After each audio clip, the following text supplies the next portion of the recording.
How are you feeling today?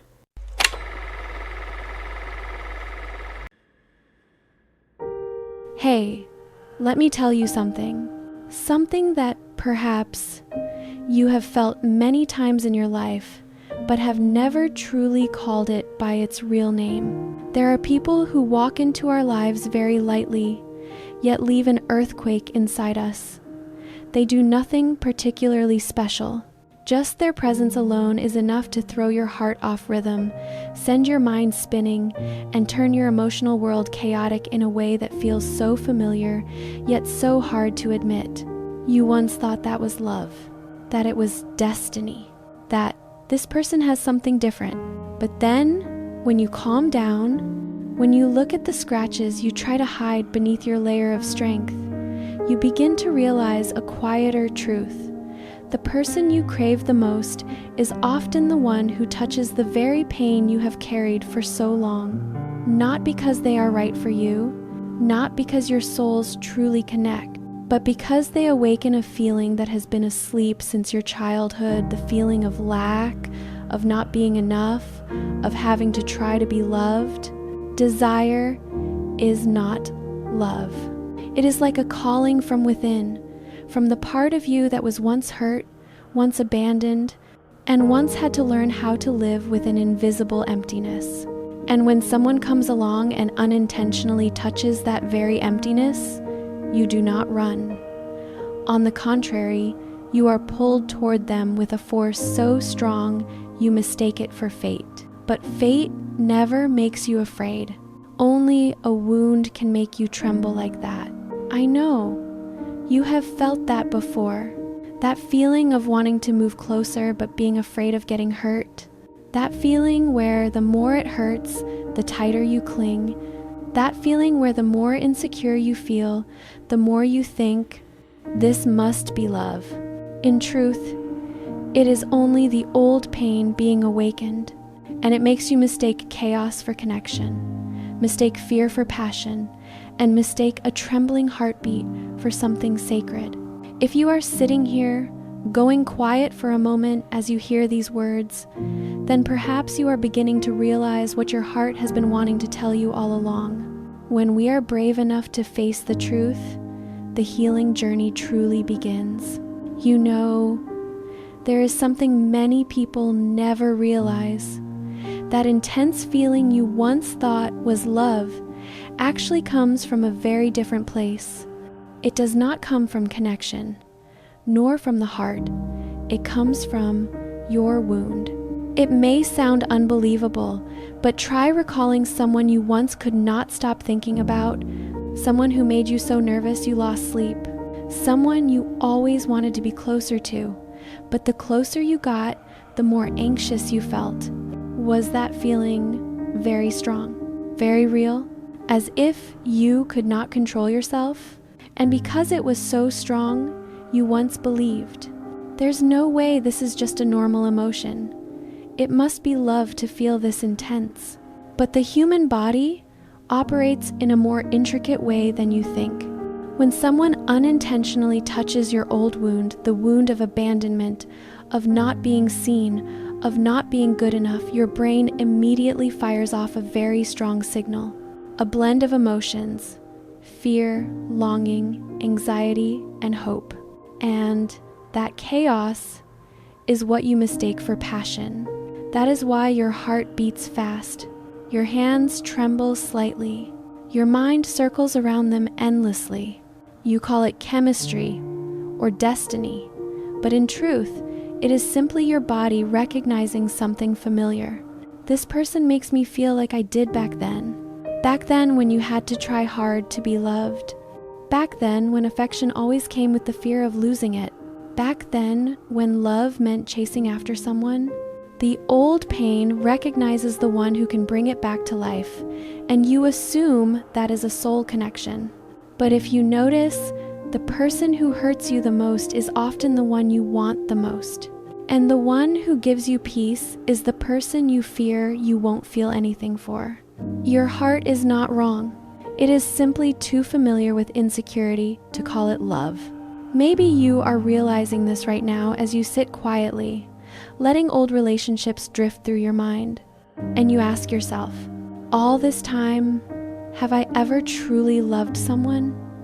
Or have I just been finding my own pain in the shape of another person? If that question just struck something inside you, you are moving in the right direction toward understanding yourself. Have you ever wondered why you keep being drawn to the same type of person again and again, even though each time leads to hurt? Why do people who are peaceful, clear, and genuine make you hesitate, while the distant, unpredictable, hot and cold ones feel almost hypnotic to you? The answer lies very deep in a place you may never have considered: your childhood. The first love you ever learned did not come from romance. It came from how you were loved or not loved by the most important people in your life. And strangely, your mind records that feeling as your default template. If, back then, you had to try very hard just to be noticed, your heart grows up believing that loving means chasing. If you grew up in instability, with emotions shifting so fast you could not keep up, you easily confuse anxiety with connection. If you rarely received praise or recognition, you become drawn to indifferent people because they trigger that old urge to prove your worth. Psychology calls this an emotional blueprint, and unfortunately, it is stronger than logic. When someone shows up with even a faint scent of your past, just the slightest echo, your body recognizes it immediately. It whispers, "This feeling is familiar. I know how to love this way." And you walk into a new story with the heart of your younger self, carrying the hope that this time everything will be different. But do you see the paradox? We think we are choosing who to love, but in truth, it is our childhood wound choosing for us. It finds people who share the same frequency of hurt, the same coldness, and the same way of making you try, so it can reopen the old story and rewrite a better ending. Except, people who share the same scent of a wound usually carry the same kind of damage. They cannot heal you, and you cannot heal them. You are merely running in circles around your own childhood. If you are feeling a bit lighter because you finally named what has troubled you for so many years, stay here. This journey still has much to reveal to your heart. You know, what's interesting? Many intelligent, strong, self-aware people fall into a kind of relationship that seems irrational, knowing clearly that someone is not right for them, knowing clearly that they are hurting, yet still unable to leave. And when they ask me, "Why am I addicted to this person?" I gently say, "Because you are not addicted to them. You are addicted to the feeling they create in you." What feeling is that? It is the waiting, the hoping, the rush when they text you, and the drop when they disappear. Those rare moments when they give you a bit of warmth, just enough for you to try again. Your body reacts to this with a powerful mix of dopamine and cortisol, an emotional cocktail the brain can get addicted to, much like a stimulant. It makes you think, "I want them," but in truth, what you want is the high they trigger. A bit of hope, then a plunge. A ray of warmth, then a cold wave. One step close, then 5 steps away. It is the unpredictability that makes you cling tighter, because your brain wants to win something it has never won. And the more you try, the more attached you become, even though the pain remains the same. Do you notice something? Stability gives you peace, but peace feels unfamiliar. Meanwhile, instability makes you anxious, but anxiety makes you feel, "This must be love." And that is when the wound begins controlling the story. It whispers, "Try a little harder. This time they will choose you. This time they will not leave. This time you will be enough." But you already know. Stories built on wounds only create more wounds. You are not addicted to that person. You are addicted to the familiar feeling they awaken in you, the feeling of your childhood, of the years you had to fight to be loved. And familiar is always stronger than happiness. If these words touch something in you, let yourself breathe a bit slower, because when you begin to understand the real reason you are stuck, you are already halfway out of it. You know, there is something many people only realize when their heart is exhausted. That intense sensation they believed was the right person is not a sign from the soul. It is the sign of a wound waking up. Try recalling someone you once felt pulled toward as if by a magnetic force. You believed that feeling could not be wrong. You believed that the tightening in your chest must be a signal of love. But in reality, it was your body reacting to an old pain that had just been touched. Intense desire is not the whisper of the heart. It is like a psychological fire alarm. Something inside me is not healed, and this person just accidentally pressed on it. When that happens, you start to dream. You imagine the future. You write a story they never actually promised you. You cling to the rare moments when they are kind, as if that is their true self, even though most of the time you only receive their ambiguity. The painful truth is, you are not in love with who they really are. You are in love with the version you believe they could become. You love the hope. You love the possibility. You love the feeling that, if I try a little more, everything will finally come together. But love is not built on potential. Potential is just the way your wound persuades you to stay. The scariest part? That intense feeling blinds you. It makes you notice the little warmth and overlook the storm that follows. It makes you think pain is proof of love, that anxiety is a sign of depth. But real love does not make you anxious. Only a wound can unsettle you that deeply. If you have ever built an entire future in your mind, only to one day realize that the foundation never existed, then you know this feeling so well, it needs no explanation. Sometimes, what you think is your soul calling someone's name is just your wound calling you back. And only when you are clear enough to recognize where that call comes from, can you step out of your own cycle. There is something very strange, yet true for most of us. When standing in front of someone who could bring you peace, your mind tends to step back. But when you meet someone who makes you nervous, unsettled, always guessing, you move forward as if enchanted, and you think that is matching frequencies. But in truth, it is only matching wounds. The human mind does not choose what is pleasant. It chooses what is familiar. If you grew up feeling you had to try hard to be loved, you will be pulled towards someone who makes you put in effort. If you are used to distance, you will find cold people strangely attractive. If you lived with inconsistency, you will see someone hot and cold as the person you've been searching for all along. Does that sound sad? We do not love with our hearts first. We live with our memories, and memories are sometimes wounded. So when someone appears carrying the shape of a feeling you lived with throughout your childhood, unsafe, uncertain, incomplete, your brain recognizes them instantly. It does not say, this person is good. It only says, this person is familiar. And that familiarity is so strong, you mistake it for rightness. Have you noticed? Kind people make you slightly awkward. Clear people make you feel something is missing. Safe people do not give you the same spark as those who hurt you. It is not because you like pain.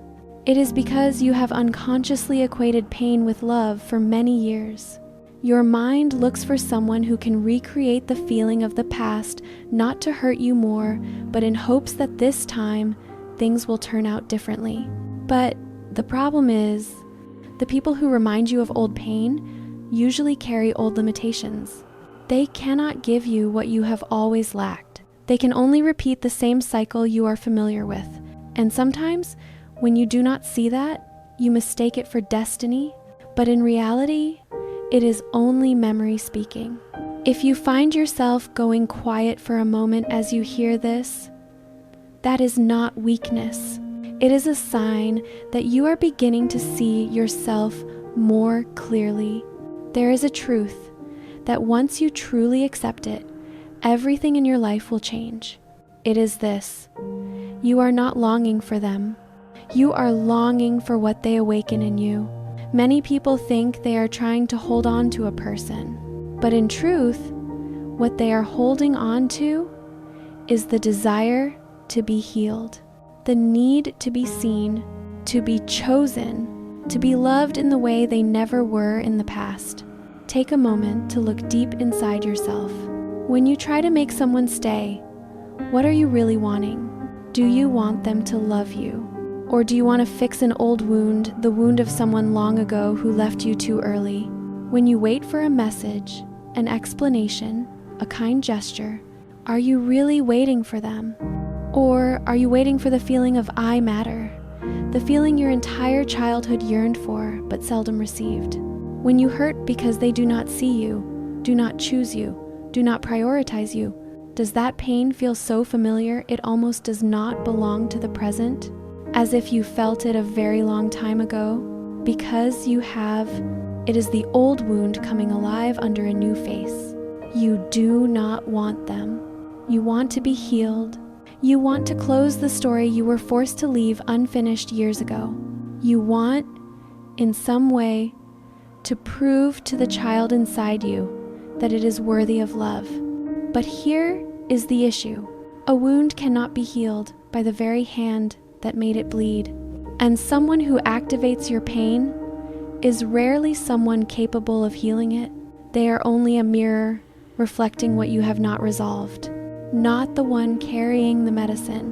When you cling to them, you are not clinging to a person. You are clinging to a hope. You are clinging to an unfinished story. You are clinging to the most wounded version of yourself. And if somewhere inside your chest feels heavier as you hear this, then gently, it's okay, because that is a sign you are beginning to touch the truth you have avoided for too long. Once this truth becomes clear, you will no longer see them the way you once did, because then you will know you deserve more than what your wound has made you believe. You know, there is a very special moment in every person's journey. It is when you begin to revisit what once made your heart tremble, and suddenly you realize something no longer feels the same. That intense feeling you once believed was love now feels like a storm, fierce, sweeping, but never taking you anywhere. It only pulls you back to the very place you were hurt, as if every relationship you entered did not move you forward, but pushed you back into your own past. Desire always has a way of deceiving us. It yanks you, makes your heart race, and creates the illusion that destiny is calling your name. But if you look more closely, desire is merely a reflex of the nervous system, responding to something familiar, the feeling of being unsafe. Love, on the other hand, is very different. Love is not loud. It does not pull you violently. It does not make you gasp for breath. It is so gentle that sometimes you mistake it for not being enough. Because for so long, you only knew how to love through chaos. So when peace appears, you do not know how to recognize it. Do you notice this difference? Desire narrows your world until it is only them and the fear of losing them. Love expands your world. You find yourself breathing easier, sleeping deeper, and living more fully. Desire makes you question your worth. Love makes you feel the fullness already inside you. Desire burns you from within, makes you tired, and makes you exhausted. Love sustains you with clarity, gentleness, and consistency. Can you see it? One pulls you downward, one lifts you up. If you pause for a moment and feel your breath, you will realize what once made you obsessed may not actually be meant for you, and what once felt not fiery enough may very well be true love. Sometimes, what you call no feelings is simply the peace your heart is not used to yet. If you are sensing a small space opening inside you, a thin but warm streak of light, that is the sign you are beginning to distinguish desire from love. And as that distinction becomes clearer, your decisions will change as well. There is something very beautiful, yet strange, that happens when you begin to truly heal. It is this: the people who once made your heart race, who once kept you awake at night, who once made you feel like, I can't live without them, suddenly become dull one day, not because your preferences changed, not because you became cold, but because the wound is no longer steering your heart. In the past, whenever you saw them, it felt as if your whole body lit up, as if a familiar signal had just been activated. But when you heal, that feeling disappears, not loudly, not dramatically. It disappears in a very quiet, very gentle way. You look at them and ask yourself, did I really desire this person that much?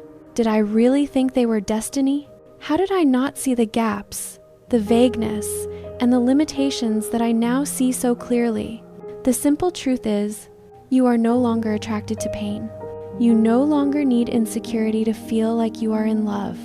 You no longer need to chase someone to prove your worth. When someone is inconsistent, you no longer call it a mystery. You call it irresponsibility. When someone makes you anxious, you no longer call it chemistry.